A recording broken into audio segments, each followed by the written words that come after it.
Recently, US President Donald Trump promised to set an interest rate cap of 10% on credit cards. At the same time, US politicians quietly tabled a bill that would significantly lower credit card swipe fees. What does this have to do with crypto, I hear you ask? Well, 200 million Americans have an estimated 650 million credit cards due to the rewards these cards offer, rewards that are funded by interest and fees. So, what happens when the rewards on traditional credit cards decline and the rewards on crypto cards increase due to regulations? Well, millions of Americans will switch to using crypto cards. The result would be true crypto adoption on a massive scale and enormous rallies for the stocks and cryptos affiliated with these cards. So, if you want to be early to the next big thing, then watch this video until the end. First things first though, you need to know that nothing in this video is financial or investment advice. It's educational content intended to inform you of what could, keyword, could, happen in crypto if we see regulatory changes around credit card interest rates, swipe fees, and DeFi. If this is the kind of content you enjoy, then let us know by smashing that like button, and let's get stuck in. Let's begin by going back in time to 2020, when crypto cards first started gaining traction. Those of you who were around back then might recall that Crypto.com's metal crypto debit cards were a huge hit, and not just because people could earn money for referrals. The cashback paid in CRO tokens, though small in percentage terms, turned out to be massive due to the price increases for CRO at the time.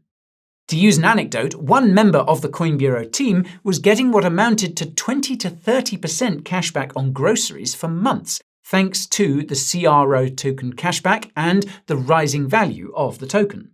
Obviously, these lucrative rewards depended on CRO's price, which crashed with the rest of the crypto market in 2022. This also upended all the other lucrative crypto card programs at the time. But despite the crash in crypto prices, the adoption of crypto cards continued growing exponentially.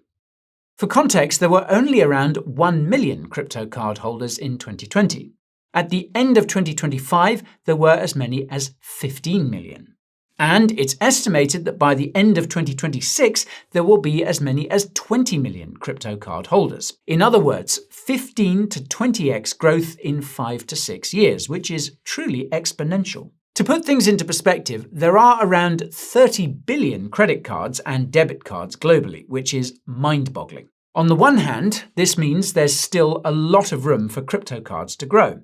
On the other hand, this assumes that crypto cards will continue growing at their current pace. Now, of course, the current growth trajectory ultimately depends on why more and more people are using crypto cards. The answer depends on where you're based. If you're based in a country with a weak currency and a broken banking sector, crypto cards can act as de facto shadow banks, allowing you to transact in stablecoins.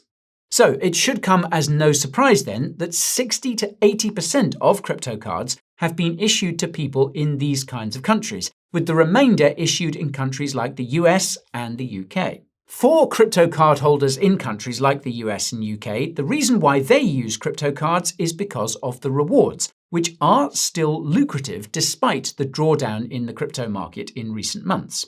For example, you can earn up to 4% cashback paid in BTC with the Coinbase One card, which isn't far off from the 5% cashback offered by traditional credit and debit cards. Very useful if you want to stack sats. And the more you spend, the more rewards you get. When you combine this with the fact that people in developed countries tend to be wealthier, it should come as no surprise that up to 80% of all crypto card volume comes from crypto card holders in regions like North America and Europe. So, when it comes to the effects crypto card adoption could have on actual crypto prices, these are the jurisdictions to watch. And as I mentioned in the introduction, upcoming changes to US regulations around credit cards could limit rewards on traditional cards, whereas upcoming changes to US regulations around crypto could increase rewards on crypto cards.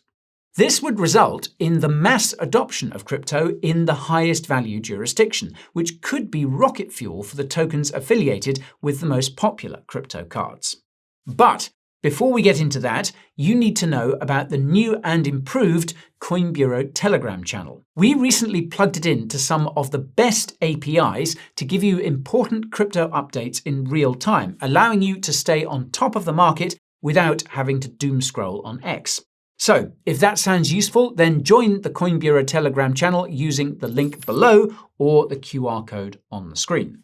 Now, if you were paying attention in the introduction, you'll recall that it's estimated that around 200 million Americans have 650 million credit cards, which means that the average American has 3 to 4 cards, on average. You'll also recall that the main reason why Americans have so many credit cards is because of the lucrative rewards these cards offer. Not just cashback, but perks like free subscriptions and flights. Surveys of American credit card holders confirm that 70 to 80% of them pick cards based on the rewards they offer. The result is that over 90% of money spent using credit cards comes from cards that offer high rewards. In case you're wondering, more than a third of every dollar spent in the US comes from a credit card, which makes credit cards the most popular means of payment there. And as another fun fact, the reason why credit card rewards have become so popular is because of the 2008 financial crisis. After the housing bubble popped and bank lending was restricted by regulations, they needed to find new revenue streams, and one of them was credit cards. Naturally, banks needed some way of incentivizing consumers to sign up for these cards, especially given the global recession at the time. And this is where things get interesting. Banks realized that they could offer high rewards on credit cards using interchange transaction fees. Now, for those unfamiliar, when you buy something at a store using a card, be it a debit card or a credit card, the store owner gets charged a percentage of the sale. So for instance, if you buy something for $100 and the interchange fee is 1%, the store owner pays $1 to the bank. Now, logically, interchange transaction fees are higher for credit cards with higher rewards, which is why credit cards issued by companies like American Express aren't as widely supported as Visa and MasterCard. Whereas Visa and MasterCard have interchange fees that top out at 3.15% plus a max 10-cent fee, American Express has interchange fees that top out at 3.25% with a minimum 10-cent fee. Now, what makes this so interesting is that interchange fees have incentivized merchants, like store owners, to increase their prices to offset some or most of these card interchange fees.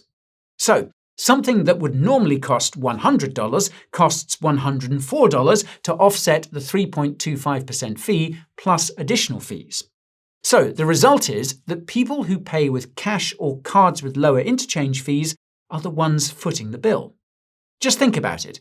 If you have a credit card that offers 4% cashback and you buy something for $104 that would normally cost $100, you pay an extra $4, but you get it back as rewards. If you have cash or a debit card that doesn't offer any rewards and you buy something for $104 that would normally cost $100, you actually pay an extra $4 and don't get that money back. The craziest part is that it's not just interchange fees that pay for card rewards. It's also the interest payment on credit card debt from less creditworthy borrowers.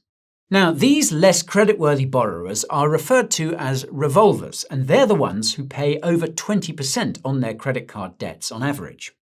Worryingly, the average credit card interest rate in the US is over 20%, according to the Fed. This means that the average credit card holder is a so-called revolver, consistent with the estimate that 50% of credit card holders are revolvers. Again, a portion of the interest payments these credit card holders pay helps fund the rewards of the top-tier credit card holders. And for those who don't know, only around 15% of credit card holders qualify for the top rewards. So it's literally the bottom 50% subsidizing the top 15%.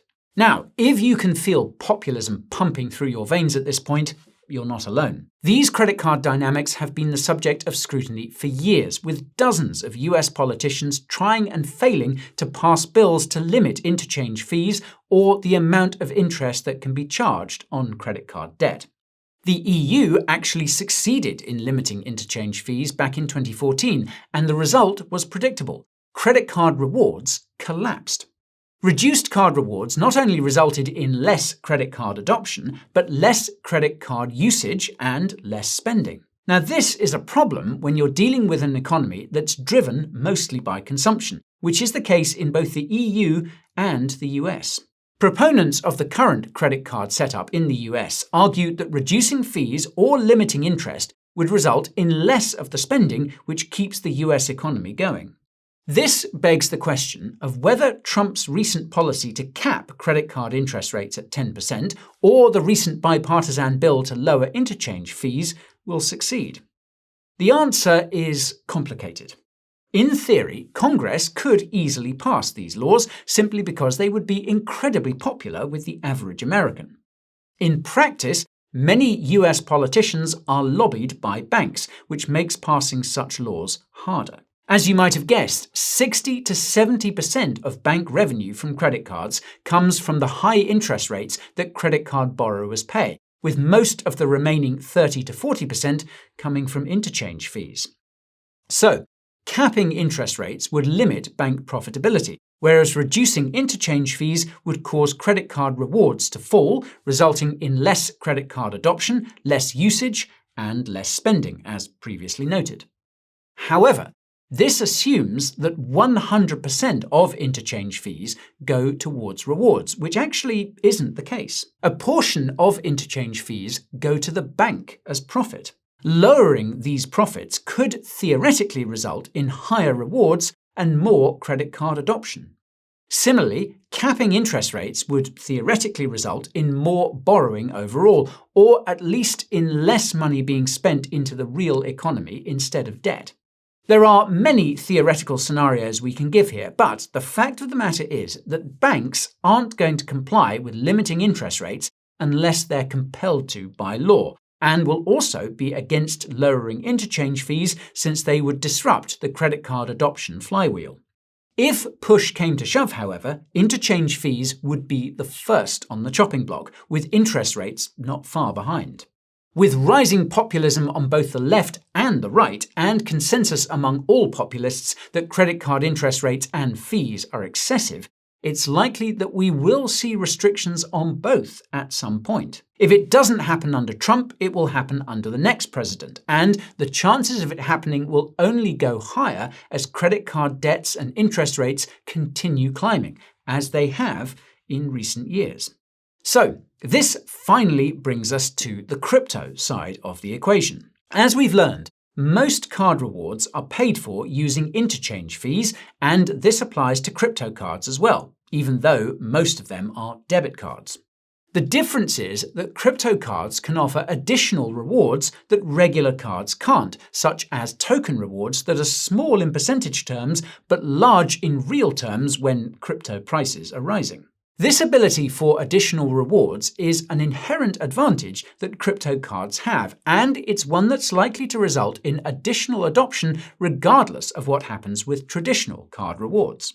As we've also learned, though, most of these additional rewards offered by crypto cards are dependent on crypto market conditions, particularly in the altcoin market, since altcoin tokens are typically used as rewards.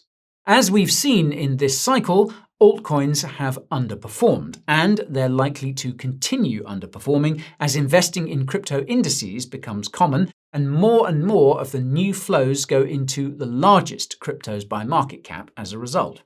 Thankfully, though, there are other ways that crypto cards can offer lucrative rewards without altcoin pumps, and the two biggest ones are stablecoins and DeFi. Now, as most of you will know, stablecoins are backed mostly by US government bonds.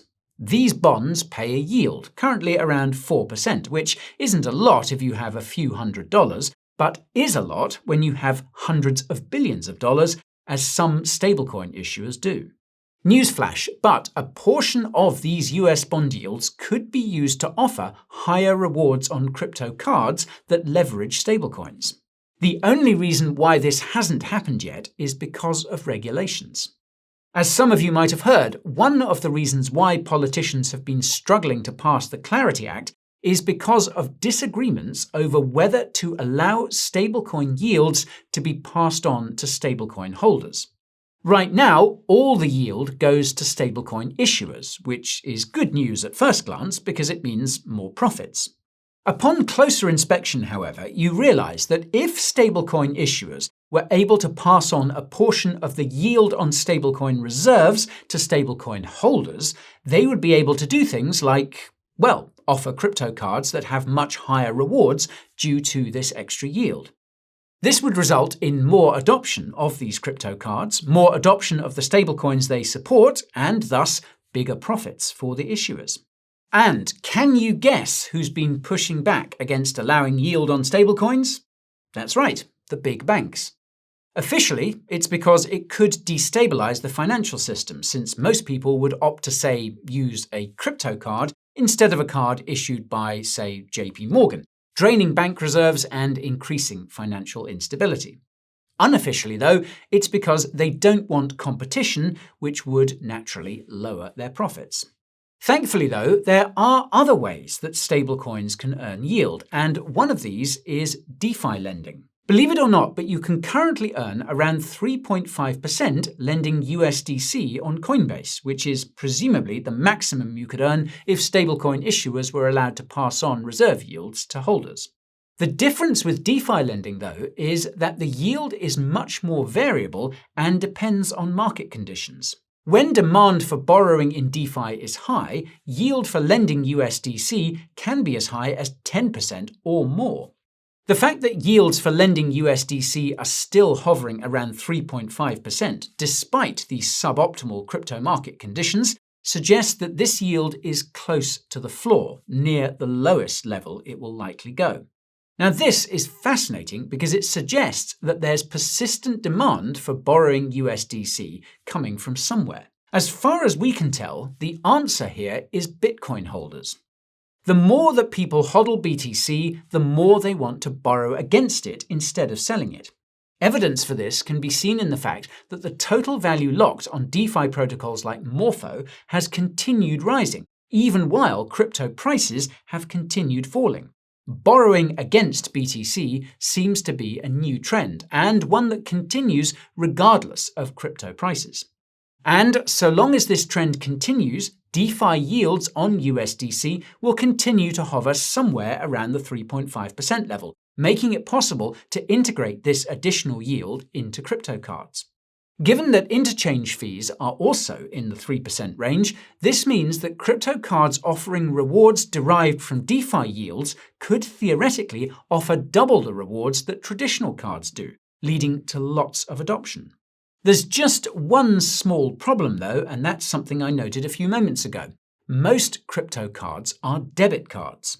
To refresh your memory, most of the wild rewards and excessive spending is happening via credit cards. And this is where things get truly fascinating, because crypto doesn't just make it possible to issue additional rewards on cards and such. It also makes it possible to access additional forms of credit. As we've just learned, DeFi allows anyone to lend and borrow crypto. Currently, almost all the borrowing in DeFi is collateralized, meaning that you need to deposit a dollar amount of crypto that's greater than the dollar amount of USDC that you're looking to borrow. If the value of your crypto collateral falls, or if the value of the debt you took rises too much, the crypto you used as collateral is automatically sold. Now, this is a brilliant mechanism, but it's not very scalable, and it's also not something that most people are used to. That's exactly why many DeFi protocols are moving towards under-collateralized lending, meaning you don't have to put much collateral down in order to borrow, if any. In practical terms, this means we could eventually see crypto credit cards where the credit comes from DeFi lenders rather than banks. And because interest rates in DeFi depend on supply and demand, higher interest rates like the 20% we see on TradFi credit cards now would likely attract lots of lenders, which would naturally push crypto credit card interest rates down. Put differently, it will become possible for the free market to put a cap on DeFi-enabled credit cards, allowing them to offer higher rewards as well as lower interest rates. And this brings me to the big question, and that's which cryptos will benefit the most as crypto card adoption continues. Well, if you've been paying attention, you'll already know the answer. Cryptos related to stablecoins and cryptos related to DeFi. Now, exactly which cryptos these will be really depends on what happens with crypto regulations in the US, but we can confidently make a few assumptions. The first is that stablecoin-enabled crypto cards will leverage a blockchain of some kind because, well, all stablecoins run on blockchains. These blockchains will need to be cheap and fast, which means that slower chains like Ethereum aren't at the top of the list. So, for the time being, the likes of Solana and Base seem to be at the top of the list, granted that Base doesn't have a token, but a token is reportedly being explored. As time goes on, however, we're likely to see new blockchains emerge that are focused on stablecoin payments, and there are two that come to mind already. The first is Arc, a blockchain launched by Circle that's currently in testnet and is also reportedly planning a token. Now, it stands to reason that Arc's purpose will be to support USDC payments, which means that Arc will play a role in supporting crypto cards with USDC. The second stablecoin blockchain that comes to mind is Plasma, a layer 1 that launched late last year and has close ties to USDT issuer Tether. Plasma is currently working on an all-in-one banking app called Plasma One, which features a crypto card and promises to offer a yield of over 10% on USDT. Again, this yield will likely come from lending USDT in DeFi, likely to Bitcoin whales using BTC as collateral to borrow USDT. When it comes to DeFi, the winners there should be fairly evident as well. The tokens belonging to the DeFi protocols powering the yield on crypto cards will be the ones that benefit the most. The list here is pretty short and probably isn't going to change all that much. Aave, Morpho, MakerDAO aka Sky, and probably other supportive protocols like Pendle. Now, make no mistake, these will not go parabolic tomorrow. Rather, these are coins and tokens to keep an eye on in the coming years as crypto card adoption continues. In the short term, these cryptos could all crash further if we enter a bear market. In the medium to long term, however, adoption of crypto cards means that all these projects could well experience genuine adoption of their own, which would generate fees that will presumably be used to drive value to their respective cryptocurrencies. And if you want to know which crypto projects are generating the biggest fees right now, then you can check out our video about that using the link above. As always, thank you for watching, and I'll see you in the next one. This is Guy, over and out.